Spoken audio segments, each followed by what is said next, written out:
beginning is a very delicate time. Know then that it is the year 2022.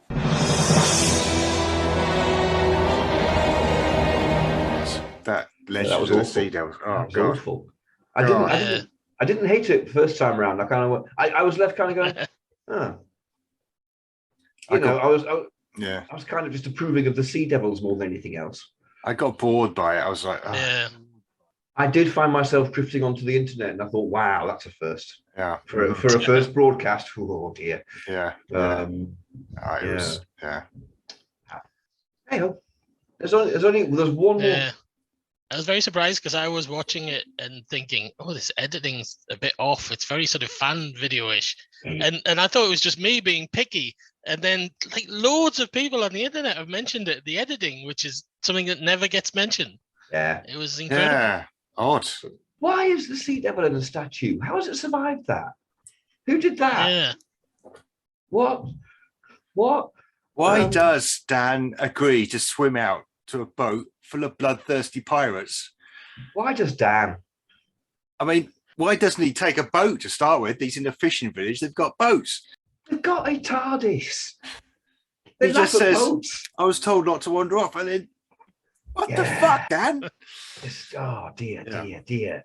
It's the basic rules. Mm-hmm. Why does Yaz dress Dan as a pirate before they know they're going to meet pirates? Yeah. Is he psychic?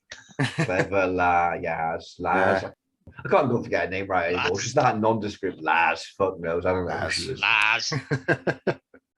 We should do Screen Death, shouldn't we? Yeah, we really should. Yeah. Yes.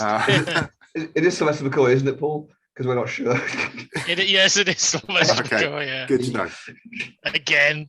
That's what I said. It's always bloody Sylvester McCoy. I'm tempted. If it comes up again tonight, I might just break the rule. And no, we can't break the rule. I'll have a second throw. He's going to end up having like Tom's run of like 7 seasons. He's going to have like 200 stories or something, and there'll be a little smattering of other doctors around the edges. Well, we always roll the doctor first, can't we? So we could just start again. Well, we could have a thing where we just kind of go, oh, hiatus happened. Good heavens, it must be the 80s. Yeah. Let's just quickly reboot it with a new doctor. Yeah. Oh, it's the grade factor. We should have a grade factor. If we're sick of a doctor, we could just fling a grade in and it gets changed. Yeah. We can all pull a grade once a year. We've got one grade each. That was one of the rules we were kind of talking about, wasn't it? Somebody had given it sort of a veto that, you say, yeah, the rules. Veto, we never got anything down about at all. I think the only one we ever ditched was when you got the same doctor, the doctor in one of their own stories, wasn't it? You got Sylvester McCoy in Dragonfire, which would have been fairly easy. We should have just done it. It would be a nice, easy ride for a week.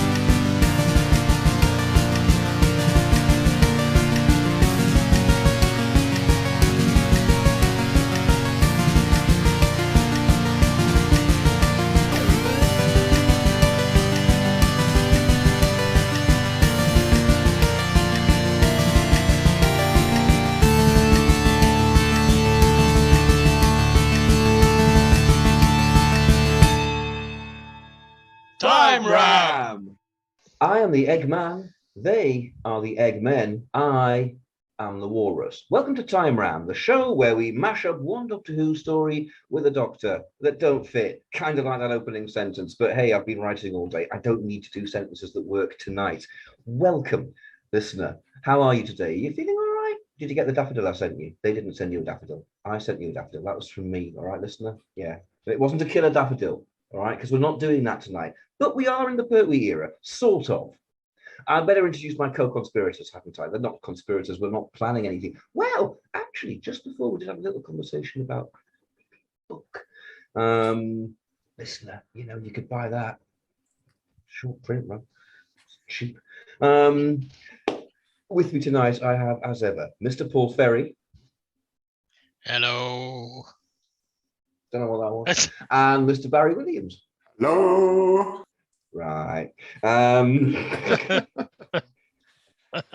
they've both gone a bit weird, you see, because they put their hands in some sludge and it was green, and now they're green and it's green death. But this is it. It's the green death with Time Ram's favourite doctor, Sylvester McCoy, again. Hey. So, welcome, chaps. How are you both? All right. Yeah. Not bad. Are you ready to ram? Ready to ram. Excellent. Let's ram good. Are you ready to ram? Let's ram this hard and well. And only once in our lives. I don't know why their minds are in the gutters, listener. Remember, they don't send daffodils. So, Baz, do you want to start leading us through the plot? We ram into Llanfairfach colliery in Wales. That's really going to hurt.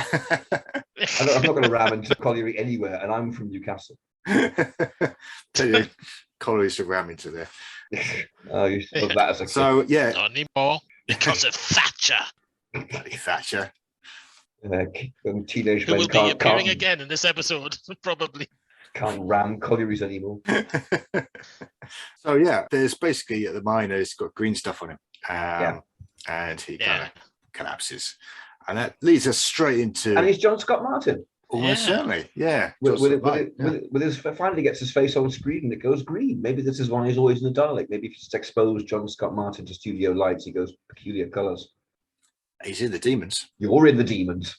He kind of still could be in the McCoy era, couldn't he? Because he was still around. Quite an old miner. Elderly miner, yeah. He'll be an elderly miner. That's fine. It's John Scott Martin. Well, I suppose it's the 1980s. They did have elderly miners going down disused mines, because Yeah, but then he looked elderly when he was 30. So I mean, it's a good point, isn't it? This is the late 80s. The mines have generally been closed. Now, Arthur Scargill's still a thing. Yeah, it's actually quite topical for that. Yeah. Yeah, so that all right. There'd be a lot of this in. And they'd probably be on strike. Carmel's going to go for it. I think this is a Ben Aronovich, is it? I would say so. Yeah. This is Aronovich and Cartmel's The Green Death. Yeah. Well, Aronovich, Cartmel, and Nathan Turner's The Green Death. I kind of see it in the Battlefield slot, kind of opening season 26. Nice. Yeah. Well, look, tell you what, let's have a bit of stunt casting. How about the miner at the beginning as Ken Dodd? Wow, he's only in one scene and then he dies. It's literally that's it. That's all they could afford him. Is it a treacle mine? And he's not feeling hilarious, which is what all the traders are saying tonight on Wednesday night after Wogan. Ken Dodd's not feeling hilarious, and tonight's hilarious episode of Doctor Who. What did it become like then? It's a laugh a minute. The green death. Yeah. Good. Okay. So green and death. Yeah. So we've justified the title. Cartman and Aronovich are on form already. They've justified the title. Yeah, he's green and he's dead. The green. I don't know what gets remembered in Remembrance of the Daleks. What's the title about? What's it about? Anyone? Nonsense, isn't it? Yeah. It's just another isn't it? It's another re. It's another re. Yeah. It's another ridiculous re. So I think we should pull titles up on this from now on. Terror of the Autons. Yes, they're kind of scary. That works. That's fine. Same with the Zygons. The Terror of the Vervoids. I don't know. Maybe it's best to just call that parts 9 to 12. It promises less, but yeah. Once again, we wind our way back to Terror of the Vervoids. Tom Ekborg will be making an appearance in this. It's the right season for him. He's hovering around the edge of someone's, I'm surprised we didn't have Helen Mirren as a miner turn up and dying, turning green. Plenty of time for Helen. I've got. No, I know where Helen is. No, Helen's in the nuthatch, upside down with her legs in the air. That's where Helen is. She's inventing a new perspective. That's what Helen's doing. Think it through, guys. You've got to think it. Helen placement is extremely important in Time Ram. Okay. Next, we move on to Global Chemicals, where the manager's Stevens. Mm-hmm. And he's been talking to a bunch of out-of-work miners, and he's announcing prosperity in our time, but he gets shouted down by Professor Jones, the local hippie. Is Stevens Nick Berry, 80s yuppie, shiny suit, kind of, I'm well slick. That's the 80s. Oh, yeah. Yeah, I like that. I can see that.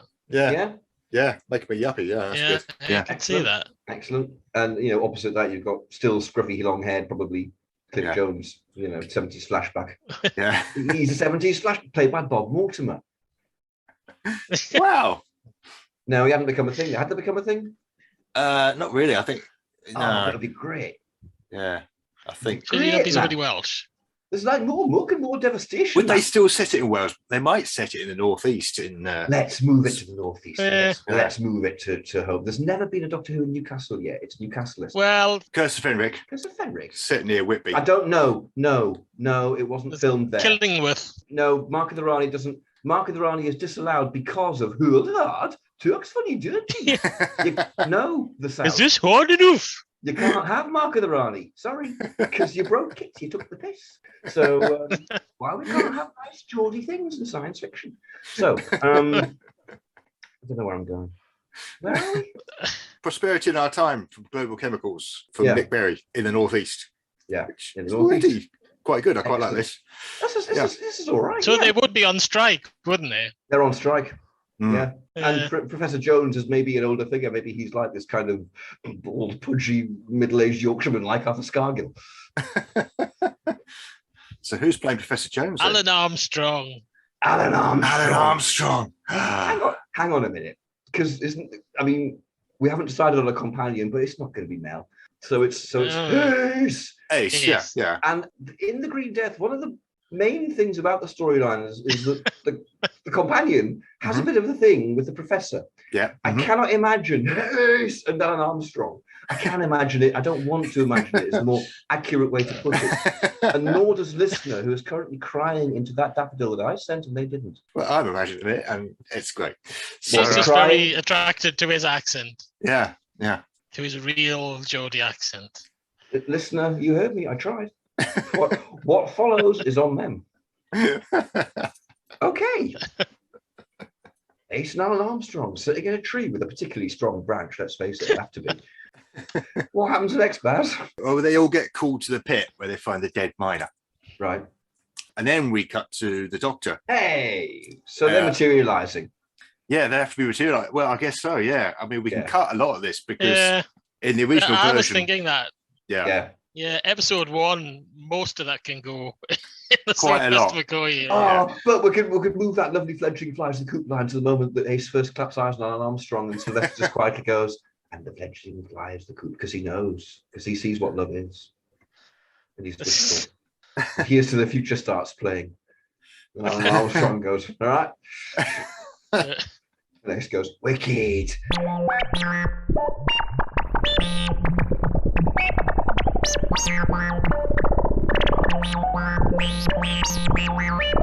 Oh, please be quiet. I can actually really imagine Alun Armstrong doing that whole sort of mock and devastation. Yeah, I can imagine all that. I'm just having real problems with the Ace. Yeah. We can adapt. You may be able to adapt.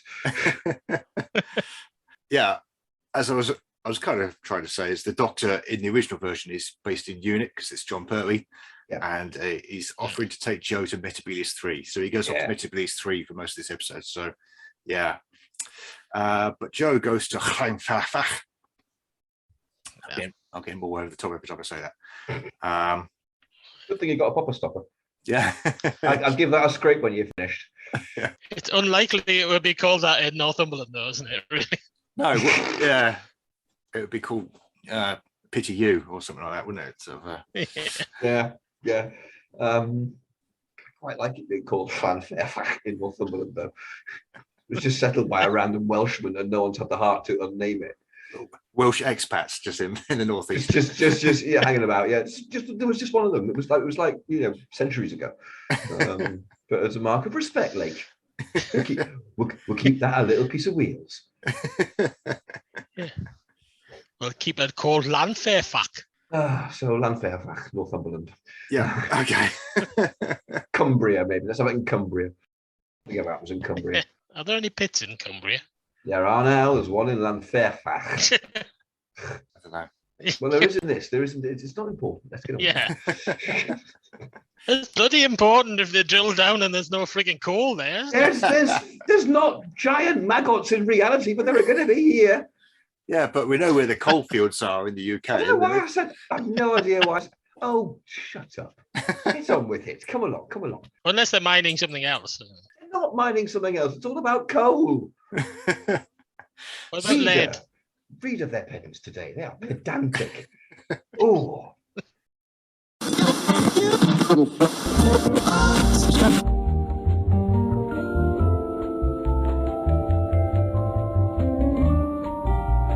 Since recording this episode, we've done some research and found that there is actually a small coalfield in Cumbria. Please don't at us.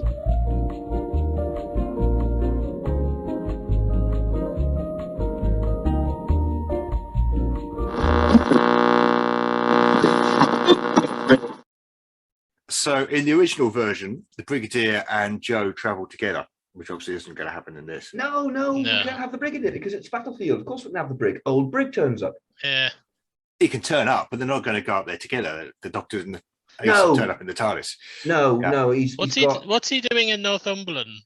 He's just looking on for holiday. Coal. He's looking for coal because he knows you can find it there. Maybe he's gone on a holiday. The Brigadier knows. He's gone on a holiday of castles in Northumberland to do brass rubbing. Yeah, with Doris, who's really into that stuff. Yeah. All right, he's got Doris. Yeah. Right. Yeah. She's a right brass rubber. So they've gone up with Doris in Bessie. She loves rubbing brass. Because why not? Because Doris likes Bessie. When she likes to rub that brass. When they travel in Bessie as well, you know, when they get there, Doris is all ready. You know, she likes the wind in her hair. Ready to rub. She's ready to rub. Yeah, she's ready to take an impression. And make reproduction, presumably, and other brass rubbing sexual metaphors. It's going to be one of those episodes. You don't get that in other podcasts about Doctor Who, listener. And you no, don't get that. Brass rubbing. No, they almost never mention brass rubbing. Why is that? Why do they never mention brass rubbing? They're fools. Simply that they are fools. Yeah, come on. Right, so there was a plot 2 years ago. Where are we at? It's difficult because we're going to have to change pretty much everything from episode 1 or just cut it. There's an awful lot of setup. We're cutting Metebelis, aren't we? There's an awful lot of Metebelis we can cut pretty much. Pretty much all that, really. I guess what we would do in typical Sylvester McCoy fashion is the Doctor already knows what's going on and he's buzzing around between global chemicals and the mine and the whole world community where Professor Jones lives. And just talking to them for maybe about a minute and a half and then going somewhere else really quite urgently. Professor Jones and his gang of now disturbingly young people, yes. The cast of Baker Grove. Oh, dear Christ, the cast of Baker Grove. And Helen Mirren. Anton Deck. Yeah, Anton Deck in it. As who? As Nancy. I don't know. Acceptable. Very well. Hang on. Late 80s, did Anton Deck happened, or were they 90s? They were 90s. I don't know. Possibly 90s. They were 90s, no, because I went to the Baker Grove set from college in the early 90s, and they hadn't happened yet. So Anton Deck are disallowed. Okay. Yeah. We'll have to find a different Nancy. Okay. I'll take that one. Kathy Secker. Kathy Secker. Mint. Time round favourite, Kathy Secker. I don't know if she could act. Doesn't matter. All she has to do is point at some lumps of fungus sometimes and go, they've scoffed the lot. Present scientists, you can say that. This, after all, is Juan Fairfax, Cumbria. Because you realise there's about 4 people who listen to this who actually know who Kathy Secker is. And they're our friends, and they'll get daffodils too if they're good. I just wanted to say, before we were too far away from it, the whole Metebelis 3 bit in the original, having watched it again on kind of high definition, it looks terrible. It looks so cheap, the whole Metebelis 3 thing. When it was on sort of murky VHS, it looked all right. But on kind of nice sort of Blu-ray, it looked... There's an awful lot of stuff over my history of watching Doctor Who that's got progressively worse looking as the quality gets better, yeah. I do like the wasp claws that come down. Oh, yeah. I like when he's going to the TARDIS and there's just like everything just spraying the shit out of the all these TARDIS. spears Yeah. and things. It's so sort of Monty Python, isn't it? What the hell is throwing the spears? What the hell happened to those things? When Planet of the Spider, are they still out there, or did the spiders just web them up and eat them all? What happened? What are they? What is that tentacle bastard whacking at the TARDIS? My design mind sits there going, stop damaging it. Oh my God, it's so fragile by now. That's probably take 10. Go ahead, time round. So they jump around all these places. The whole wheel is obviously where Professor Jones is based with his team and his Nazis. Yeah. It's only the one. It's not out on deck anymore. No, it's not. It's not. And he's basically researching corn in the original version. He's trying to find out. He's trying to find a meat substitute. It seems like a good idea. It is enormously ahead of its time, the Green Death. I mean, more and more so it's ahead of its time. Fair play to Barry Letts, basically. Yeah. This was made 40 years ago, maybe nearly 50 years ago. 50, practically. Probably made 50 years ago, yeah. Yeah. And it seems like we haven't moved on, No. End fossil fuels, find meat alternatives. Yeah. They were saying that then, and now it's just so urgent, it's terrifying. But yeah, it really is. Fuck, we knew that was coming. Listener, you shouldn't actually be using electricity to listen to this. There's vastly more important uses, and it's going to be very limited soon. Yes, indeed, yeah. Or you should be creating it yourself by cycling on the bicycle. Yeah. Yes. There's not much else to go through, but basically we also visit Global Chemicals, where they've basically found a new oil processing process, which they claim generates no pollution at all, which, spoiler alert, turns out to be utter bollocks. Obvious bullshit, He's planning to sell this Stevens process that generates no pollution, but it's all a fib. So I don't know how he's planning to transport that. It's like it's all just lies. It's all just lies from the boss. Yeah. Now he's got his hench, hasn't he? He's got his hench next to him. He's got his hench, who's called Hicks, I think, something like that. May I suggest Brian Croucher? Doesn't his hench sort of become a completely different character part way through when he becomes Royce? No, you're thinking Elgin. Who becomes Elgin's there. Elgin's somebody else who works for the company. We should cast a woman as Elgin or something like that. What the hell is Ace doing? In all this? Is she just following the professor around trying to blow things up? Yeah. Well, she might do what Joe does and say, you know what, I'm going to hang around the whole wheel for a while and kind of check this out. With Alun Armstrong. Alun Armstrong, yeah. Yeah. Because I'm really into that Alun Armstrong. Should there maybe craggy faced man who's old enough to be my father? You know what? We are just going to lose the entire love interest bit, aren't we? Because why do we need it? Ace isn't going to leave at the end of this episode. True. Yeah. I mean, in true time round terms, actually, technically, Ace never leaves. No. Wow, that was deep. Ace. You never see a story that she leaves in. Is she still there in the TARDIS? Has she been just there all the time? I guess we'll find out in a few months. In the Ace cupboard. She pops up from behind the console. Hello! Found it! Doctor, why are you a woman? Fuck this, baseball bat, whack, whack, whack.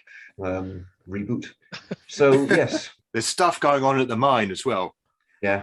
Di Evans. Yeah. Decides to go down the mine. That well-known Northumbrian name. Di Evans from the north. Yep. Excellent. Di Patterson.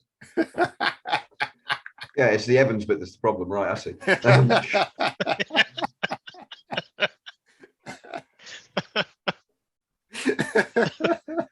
Not gonna get to the end of the episode. Not gonna get to the end. Just saying. She's singing. So yeah, he gets greened as well. So another miner gets greened. Yeah. Who's he played by? Oh God, Desmond Llewellyn. The bloke that Desmond Llewellyn. The bloke from Biker Grove, I don't know. Which bloke from Biker Grove? The one that owns Biker Grove. I don't know. I never watched it. The one with the tash beard. The huge tash, yeah. Combination. How about Billy Dainty? It's the tash beard. Billy Dainty, if we're doing northern figures. Okay. Is he alive at that point? He was then. I mean, he's dead. He's green now. All right, Billy Dainty, gone down, took mine. Yeah. So I think he comes playing up Di Evans. Ace has turned up. So Ace and Bert decide to go down to investigate. Yeah. And Who's the lift. Bert is Where's another. Bert come from? Another miner. Another miner. Yeah. Right. You know what? I've realised what happens. Di is in the mine, and Ace and Bert go down to find him. That's what it is. Go on. Yeah. Okay. Come on, speed towards the cliffhanger. And then the lift plunges out of control. It does. Hey! Hey! Right. Well, that's not going to be the cliffhanger for the end of episode 1, is it, though? Because we've got that's like 10 minutes in. That's literally 10 minutes in. Yeah. That's good. That's dramatic. Yeah. So excellent. We've spent an hour getting 10 minutes into episode 1. Even for us, that's going to be a time ram record. Listener, I married them.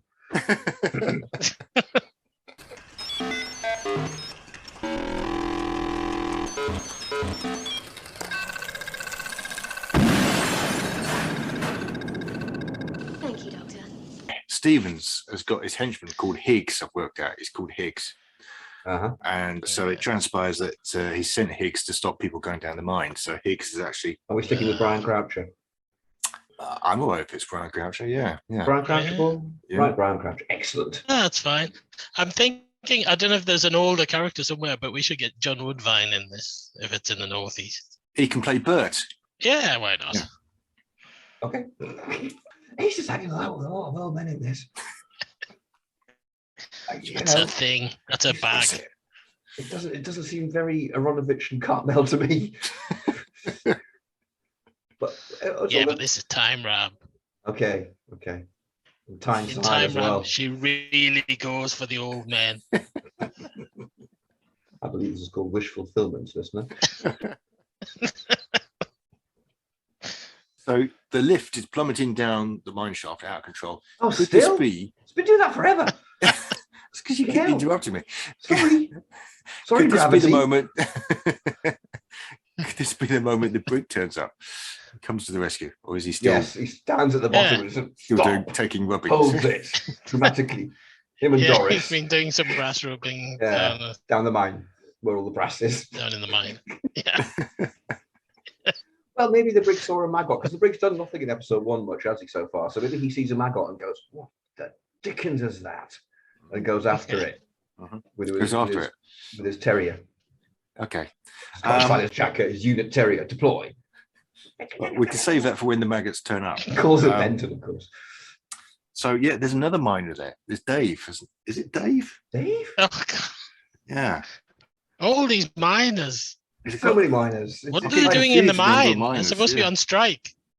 I think it's Dave. Yeah, he's another very Welsh actor in the original one.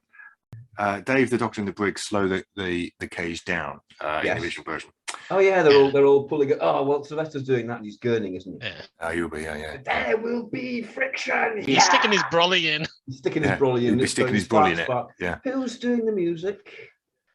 Battlefield's Kev, isn't it? Kev, yeah. So this scene is horrible. Sylvester's sticking his brolly into the wheel and gurning, and Kev's giving it some, and little sparks are going off, and it'll all be quite poorly edited as well. It'll be Ace and John Woodvine are kind of shaking about in their seat. So I mean, that's as bad as it was. Might be better. That might actually be better. Yeah. Done the same way, I bet. And then they somehow, and the brig turns up and wrests the thing from the doctor and says, "No, a brolly's useless, you twat," and sticks a crowbar in, which is useful because they're metal, and arrests the fall and saves the lives. And Sylvester goes, "Brigadier, that's a Gordon Edward Stewart." Lovely. How very convenient. How very It was quite convenient. It was. Well, it's either that or chasing a maggot. So the cage stops. So Ace and Bert are able to climb down. They find Di's dead Di. And they can't get back up again. So they head off. They're looking for the emergency shaft. Woodvine's emergency shaft. Yeah, everybody needs an emergency shaft. Muck and brass. More innuendo than usual. It's no worse than Fraser Hines. Hey, Doctor, these are Miss Waterfields. I'd recognise them anyway. And Debbie was off camera. They're not just fine. So yeah. And are they going to get? They must be getting threatened soon by maggots. I'm desperate for a maggot. Yeah. Yeah. Again Should we for a save the maggot. maggots for the end of the episode? Well, absolutely, but Yeah. aren't they when they're down and oh no? Yeah. All right, but- sorry. Yeah, they've but- got a bit. all They've got a right. bit of mind to get through first. Yeah. Well, we should cut Yeah. that. Shouldn't we cut that because it's expository mine away? Don't you use expository mine away? I know I do. First thing in the morning in the shower.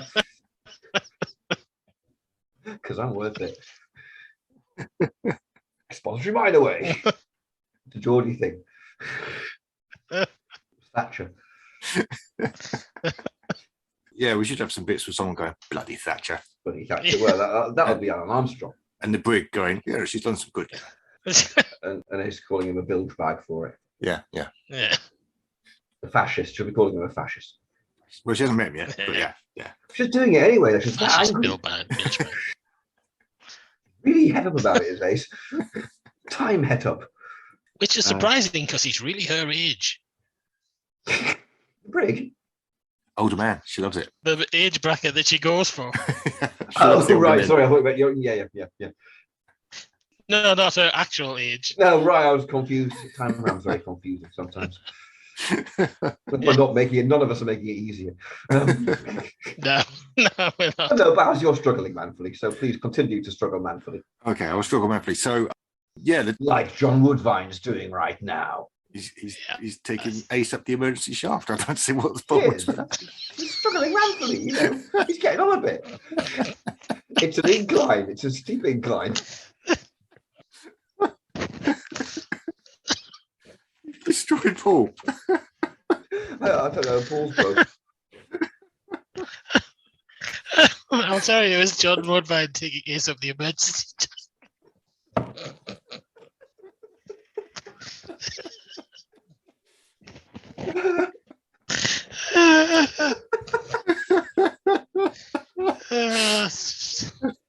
Absolute filth.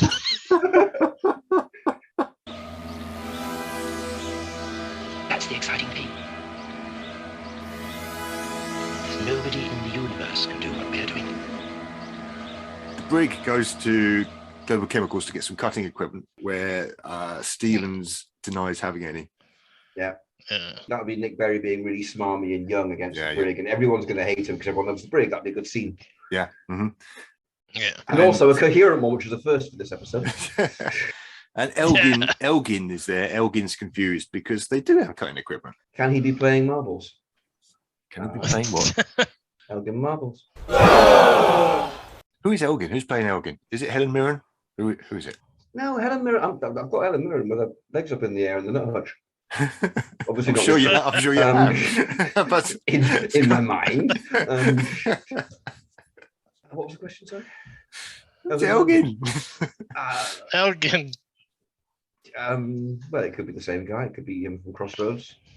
Him from Crossroads. Well, it's him from Crossroads. Adam Chance. Adam someone from... After Dominator Rago had left Crossroads. Oh, Kind of yeah. replacement, sort of 80s one. Mm-hmm. So he's kind of 80s and he'd have, it could be him with his tash still. Okay. It's a bit shorter hair. Yeah. No, that works. Yeah. Professor Jones turns up at the mine. By heck, look at the state of all this. Yes, indeed. He makes friends with the doctor. Uh-huh. So they work together. Gruffly, very gruffly. Jones decides to create a distraction at the gate for Global Chemicals so the doctor can break in and steal this cutting equipment. There's a lot of stuff about cutting equipment in this episode. Yeah, I can't see Alun Armstrong traipsing up and down with his band going Stevens out. He'd turn up with a tank and just like mow the gate down, wouldn't he?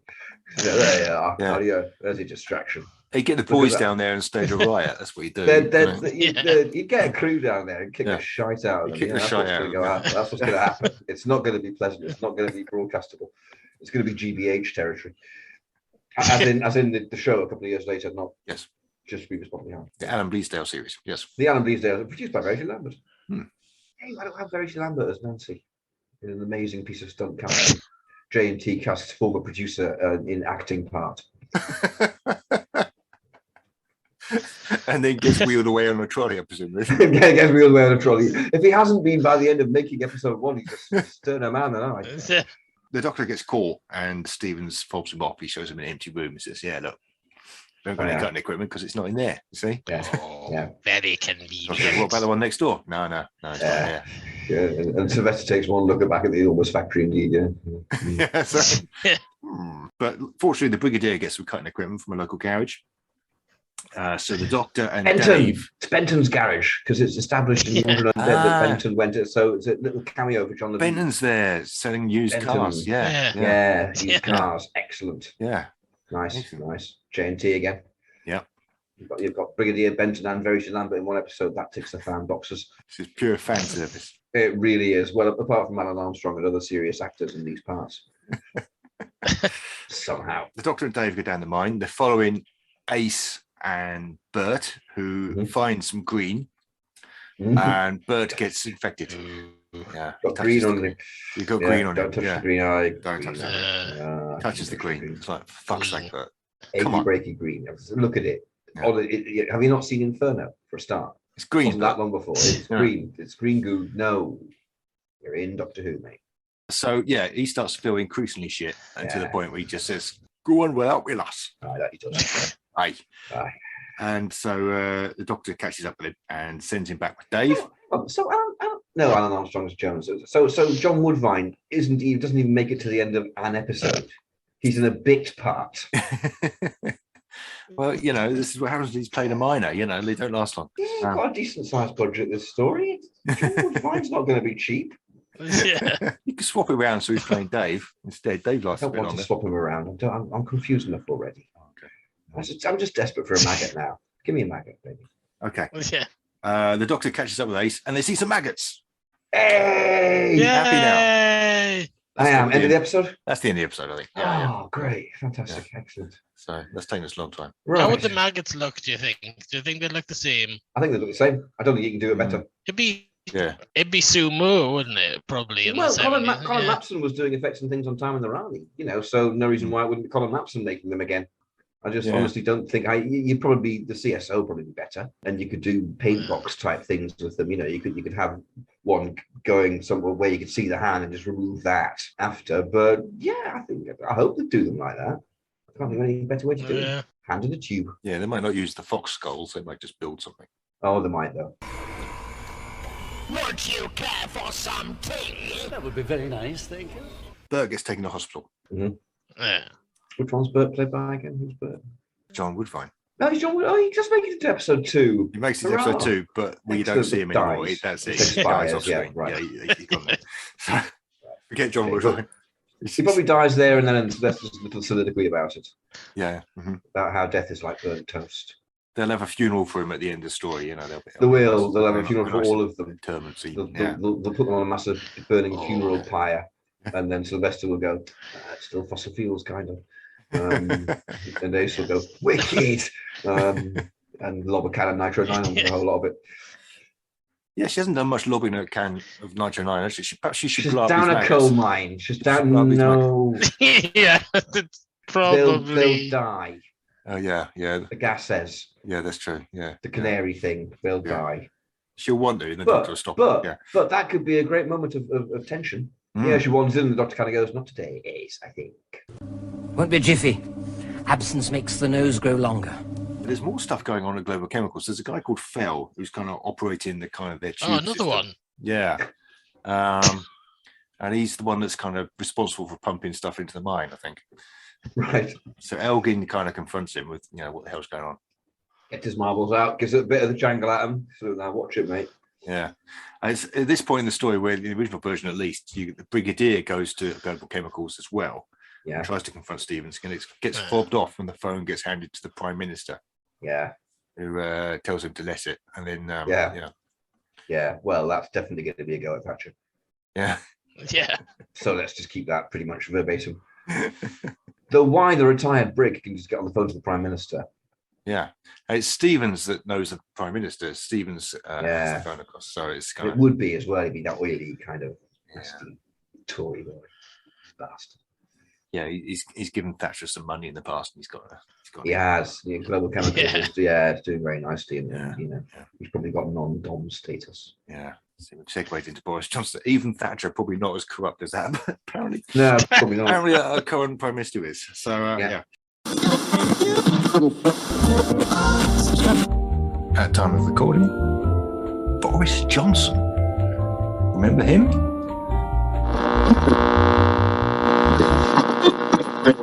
Why isn't the brig calling in unit by now? Why hasn't he just got on the phone to unit and gone, listen, send Bambera and like tanks and, you know, well, maybe he does. Maybe he does, because unit do turn up around this point in the story. So, you know.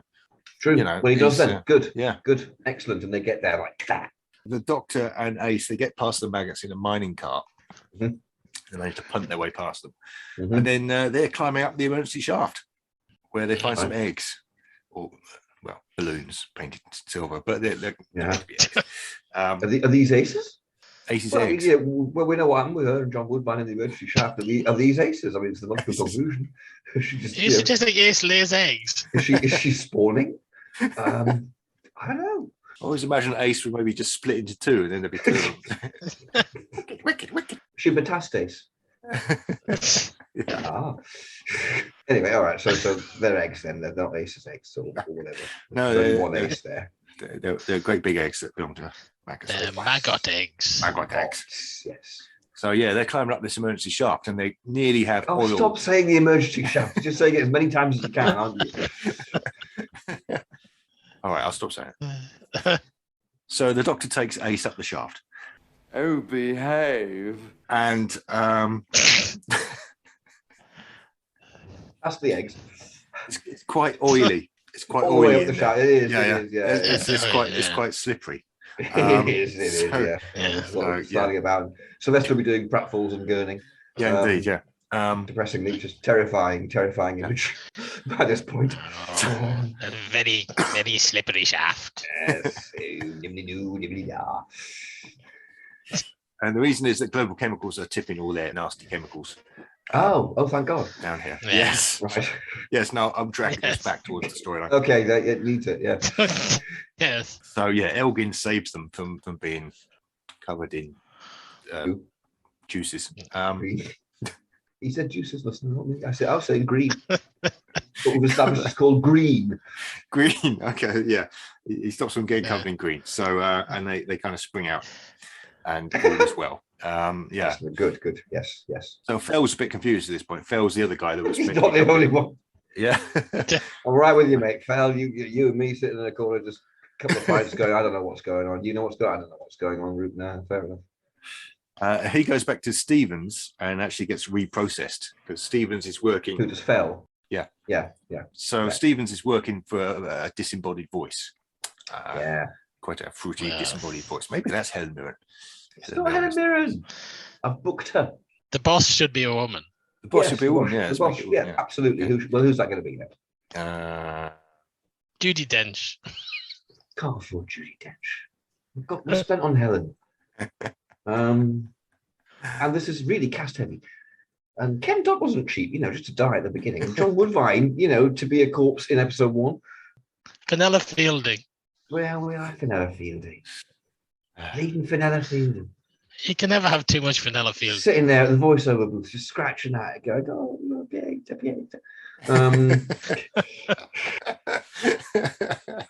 Let Badland? Yeah, why not? Yeah. Good. Yeah. Or how about, I don't know which one of the three of them it is that does the voice of the Queen Spider, but she's quite histrionic, like John D'Earth is as boss. Kismet Delgado. Well, I don't think it's Kismet. I think it's Maureen Morris, who's the really kind of like, oh, my brain is on fire. Okay. Something like that, maybe. I am the boss. This is the Doctor. Present life, the High Council of Time Lost. Keeper of the legacy of Rassilon. Defender of the laws of time. Protector of Gallifrey. So yeah, Fel. It doesn't end well for Fel. At this rate, this episode's going to be called "Carry On Up the Emergency Shaft." Oh no, it's Capricorn. Oh well. As I was saying, it doesn't go well for Fel. No. The voice says that he can't be reprocessed and he needs to be destroyed. Yeah. And then so he goes. I think he jumps off a tall building. He's well named as Fel. Yeah, Fel. Yeah. Fel. Mm-hmm. Oh. Yeah. So we kind of found ourselves back at Whole Wheel. This is where the Doctor and Ace and the Brigadier are staying. And presumably Doris. And this is where Helen Mirren's on the floor with her legs in the air, developing a new perspective, as I said. And we find that Bert's died, and Ace, she likes the older man. She's really cut up upset, on that. yeah. She's really kind of, yeah. For some reason, he called her Blodman. Yeah, indeed, yeah. So this Alun Armstrong's chance to kind of make the moves, right? Yeah, he's kind of going, oh, she likes the older man, does she? Right. And then gets interrupted. Happen I will. Yeah. The egg kind of hatches somewhere behind them. Yeah. And, not Ace's, though, to be precise. No, Ace's eggs are fine. Oh. Yeah, they're fine. Well, they may not be. I mean, she's been up the emergency shaft already with John Woodvine. Alun Armstrong's got interest on her. I'm not sure they are fine. Poor Ace. I really hope Sophie Aldred never listens to this. Or anyone. Except you, listener, will you? So that's the end of episode 3 in the original version. I guess we're kind of probably at least most of the way through episode 2 at this point. Yeah. They get saved because Higgs breaks in. Higgs has been told to break in somewhere. Yeah. He gets bitten by the maggot. The maggot! Oh. Yeah. And then the maggot escapes. He's off into the wild. Yeah, I'm out of here. He's waiting. Yeah. Like a rocket. Yeah, unit turn up. Yeah. Perhaps not with Bambera. We've got way too many characters in this one. We have. Well, does Benton take command of them then? Does he Benton, Does he open his kind of like car dealership overalls and he's got his unit uniform underneath? It's kind of like back. Yeah, he's got a bunch of car salesmen. They're all there. They're tooled up. They're ready to go. They're like, come on. You just said we have loads of characters in this and you put a bunch of car salesmen with Benton. We can't have a unit, but we can have a bunch of car salesmen. No. It's just extras. It is Bambera's neck of the woods. I mean, Angela Bruce is from the northeast. Let's have Bambera then. Let's have Bambera turning up. Rather that than Benton. I don't know that Bambera is supposed to be from the northeast, but Angela Bruce is. Shame. That's brilliant. Yeah, why not? Right. Excellent. So Bambera turns up and takes one look and goes, oh, shame, and turns away and goes away again. Leaving it to Benton and the mechanics, which does sound like it should have been on top of the pops at the same time. They're kind of there because they've been ordered to blow up the mine. Benton? Yeah. Benton's been ordered to blow up the mine. Right. He's doing it on his own, bless him. It's all right, I'll do it. Take me a while. I've got some gear down the garage, Wire it all up. Yeah, I'll stick it down this emergency shaft here and I'll it's going to cost you, blow it out. It's going to cost you, mate. Yeah. The doctor isn't happy about this because he needs maggots. He needs more maggots. So he goes to Stevens to ask him not to blow up the mine, and Stevens is not into this. He'll be shouting at him, isn't he? So he does shout. He's going to be shouting at him, so that's not very good. In the original version, this is the point where Yates turns up as the kind of the inside man. I don't think we need Yates. Shit. We don't need Yates. No. Yates and Metebelis 3, they can go and hang together. Yates can go and hang on Metebelis 3 and get the shit beaten out of them with tentacles and stuff. Yeah. Nobody ever needs Yates. And and also that means we can forget Yates and Invasion of the Dinosaurs with all his brain. Exactly, We're not going to get them in anything like the same order. Yeah. No, we don't need Yates. It's fine. Just go. Yates. Good. Right. Okay. So anyway, it's all for nothing. The Brigadier blows up the mine. He likes to burn things up. He does. Yeah. Well, hang on. Does Ace do that? Isn't that what Ace does here? Ace is going to be helping. Brigadier, Ace, and Benton are the pyromaniacs here. Yeah. Maybe Ace says, "Well, why don't I blow up the mine?" And she's got her Nitro 9, and she blows up the mine. Calling back to that bit earlier where the doctor stopped her when she was about to blow up the maggots with it in the mine. And he says, gases, no. Yeah.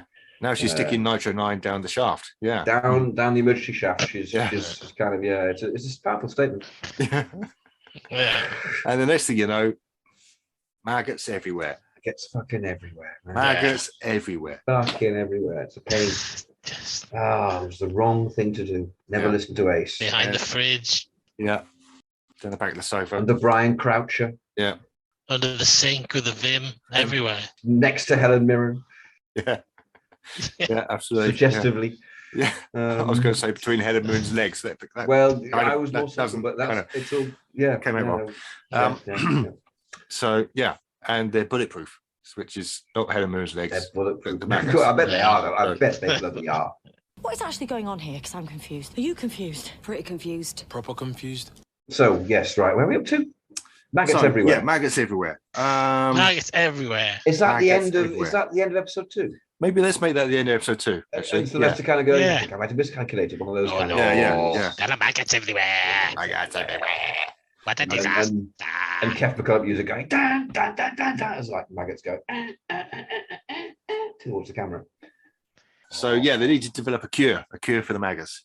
Yeah. In the original version, this is where Joe's working with the professor and spills fungus all over his slides. And Get the chuff out, woman. Yeah. Look at my slides. So maybe she just drops a Greg's pasty or something like that. Because maggots, they eat Greg's pasties. So she decides to go and get him a maggot, which isn't a good idea. In the meantime, the doctor is, I think he's breaking into Global Chemicals. Yeah. Yeah, going up the lift and going up on the lift. Is he dressed as a milkman? Dressed as a milkman. Dressed as a milkman. He meets Boss. Who's the computer is in charge. Yeah. Or is he? Which one does he dress as a woman in? I always get mixed up between dressed This as well. milkman and He dressed He as does dress as a woman. Yeah. Yeah. Yeah, but we'll let's cut that. Yeah. Yeah, we can cut. Oh, McCoy would love that though. He'd be all over that. All right. Episode 3 filler. Yeah. I mean, Yates kind of helps him get in there, but Elgin can do that. There's nothing that Yates does that Elgin can't do. Yeah. And that's a time round rule. There's nothing that Yates does that Elgin can't do. Yeah, better. Probably better. So the doctor gets caught by Stevens and gets put in his hypno machine, but he's immune to it. So, you know. And so we get the freedom from freedom line, which is probably the best line. Yeah. Jones, Professor Jones, follows Ace onto the slag heap. God, no. Yeah. Oh dear.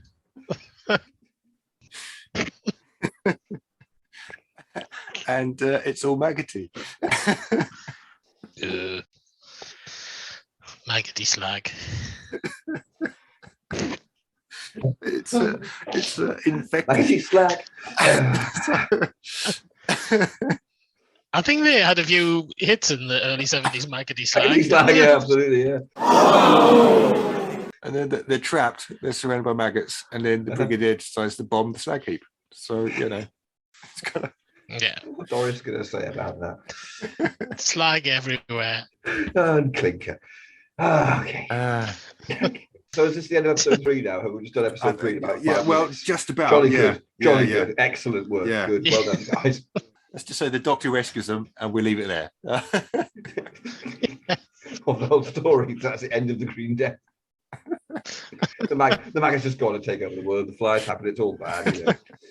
The Stevens process brings the end of the biosphere. But here's to the future. How about time ram? Time ram? You couldn't do it in that old crock. Woof. Time ram. Londoners. Okay, so we're on episode 4. Yes. We are rocking along here. So, yeah, we are. The doctor... Oh, yeah, we've been rocking along on this one. Absolutely, yeah.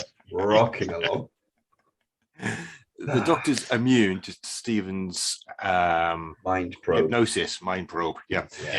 But he can get locked up. So he gets locked up for a bit and then rescued by Elgin, presumably. Right. Yeah. And then the doctor escapes, but Elgin is captured and is taken to be processed. So the doctor he comes back and he rejoins the brig, and perhaps Benton or Bambera, whoever's there. I'm not quite sure at this point. No, I don't know. Yeah. bunch of car mechanics that were left out at the moment. And Ace. I just imagine these car mechanics a bit like YMCA, you know, kind of. Funnily enough, I've got them like they're out of the goodies. Kind of we are the men of the MCC. Yeah. So kind of old and a bit past it, but you know, determinedly picking up their spanners. But anyway, they managed to rescue Ace and Jones, Professor Jones and Armstrong. Yeah, in the original version, Jo is actually she's quite useful. She uses her unit training and fixes the radio and actually calls for help, which is quite good. Does Ace do that? I'm not sure Ace is really good with electronics. Maybe she's chucked some Nitro 9. Blows it up. She's just sitting doe-eyed at Alun Armstrong anyway. She's useless right now. She's smitten. KISSING. Unfortunately, Jones has been bit. He's been bit, not by luck. He's been bit by a maggot. Oh, no. Oh. Yeah. And so he kind of collapses, just muttering serendipity to himself. And they're like, yeah. Name it. What? Why is he? No. Yeah. Um, Say fungus with your last word. Say something like fungus. Fungus. Right? Got Fungus. to be Not easier than serendipity, saying mate. serendipity, isn't it? Yeah, it's a shorter word. Yeah. You know, it's going to use less of your precious breath and fewer of your precious bodily fluids. There's an awful lot of time spent trying to find a cure for Jones because we're very concerned about Jones. Well, we'll cut this down a bit. Yeah. Yeah. Because, you know. Yeah. Here's Alun Armstrong. He just shrugs it off. I've been bit by worse than that. Fuck the breed. Just walk it off, man. Just suck it out. There's a bit of bread and dripping. Benton finds a chrysalis. He brings a chrysalis in, and they realise that these maggots are turning into fucking big flies. Fucking big flies. These are good. Big flies. Fucking big flies. That's going to be better, isn't it? The fly. Yeah. Well, yeah. It could be much worse. Really, could it? Yeah. Yeah. No, it could. So, yeah. That's it. So the doctor has to sort that out, but they realise that they can kill the maggots with the fungus. So they feed them fungus. And Sylvester and Ace at this point have it to do about it because he basically goes, yeah, well, I realised that from the word go. And she's going, all these fucking people died. And gorgeous Alun Armstrong on the desk there, he's nearly dying. I don't want him to die. You're a professor. Or words to that effect. I mean, yeah, obviously sub-edit that. Make it more in keeping with the dialogue at the time. A bilge bag. A bilge bag, that's it. Yes. I'm trying to think what else other words she used. I don't know where the hell bilge bag came from. Never anybody apart from Ace. She called people a bunch of spots once, which I thought was remarkable. Spots. A bunch of spots. I think that's some Dragonfire. What a bunch of spots. What? A cunt. There's some genuine 80s slang there from Ace. That's no genuine 80s slang from Ace. Eights? Eights. Oh, that's how 80s she is. Eights. Yeah, so Elgin turns up. He tries to assassinate the doctor, and they realise that he's been processed. Yeah. So good. We're not randomly getting rid of him because he's got chicken pox and getting other guy in Buggerlugs. Roy Skelton. Yeah. Sorry for referring to Roy Skelton as Buggerlugs. We've got enough people in it. No, that's fine. Yes, we keep have, Elgin. yes. Yeah. Elgin, good. Yeah, the doctor deprocesses him with his crystal in the Burmese version. He just one finger as a dead weight just goes and he goes on the processed. Because doctor can do that. So this kind of clues them in that Boss is planning to take over the world. I'm not quite sure how Boss is planning. But basically Boss is a computer and therefore bad in the 70s. The climax of the story is they go in there, or at least the doctor goes in there and confronts Boss when guards been incapacitated. So there's a big woo, and the guards all fall down. And the one goes, the pancreas and falls over. Yeah, indeed. Stevens is plugged into the machine, and the doctor has to deprogram him and then persuade him to blow himself up, which he does. And it's quite satisfying. Very Sylvester. Yeah. And that's kind of solves that. But he's probably over egging it, like his speech to Morgaine. Madness! It'd be like that. Put it on those faces. Nice and quiet. Just stare at it. Just that's what you do, surely. He's really good in the quiet moments, Sylvester, but whenever he's trying to use. Yes. Put an Mm. end to emergency passages. And maggots everywhere. Slag heaps. Does that Professor Jones die? Because it's a lesson. Maybe Professor Jones dies because the doctor's decided, no, he's not having Ace. I don't like him. So he gets there just after the nick of time, and that's the big funeral. Yeah, and then you got the big funeral at the end. The big funeral at the end of Professor Jones. And Ace going, did we do good, Doctor? And the Doctor's going, fucked if I know, mate.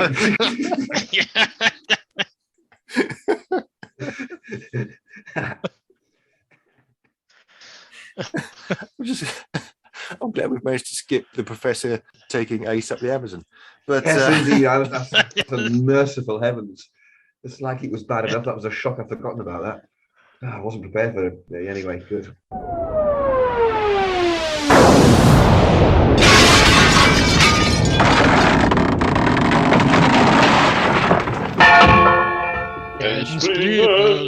Ensplinment. Well, I think Alun Armstrong had a good time. on that shoot. I think he always speaks fondly of the experience in that shoot. Nick Berry was very good. Helped launch his career. Yeah. Helen Mirren was very convincing. Yeah, Helen Mirren was great as one of the legs up, developing a new perspective. As always, nice to see Nick Courtney again, who was stalwart as ever. Don't know what happened to Doris. Did she get bit by a maggot? I think she's just doing some brass rubbing. I think she's just doing some brass rubbing. The entire thing she just completely didn't notice. She's been doing a really intricate brass rubbing all the way through, which they kept coming back That's to. it. She turns up at the end with all these brass rubbings and oblivious to anything that's been going on. And then that's the... everybody starts laughing, and that's the end. At the funeral. Yes, yeah. And that's the Green Death in 1989. Hey. Well, the enspleenment. Is our version better? Absolutely not. But it's vastly more sexual. I mean, there's a lot of action to get in our version that you're not going to get in 1973 or 1989, admittedly, but hey. Or 2022, to be 2022. Yeah, well, I don't know. Let's see where RTD goes.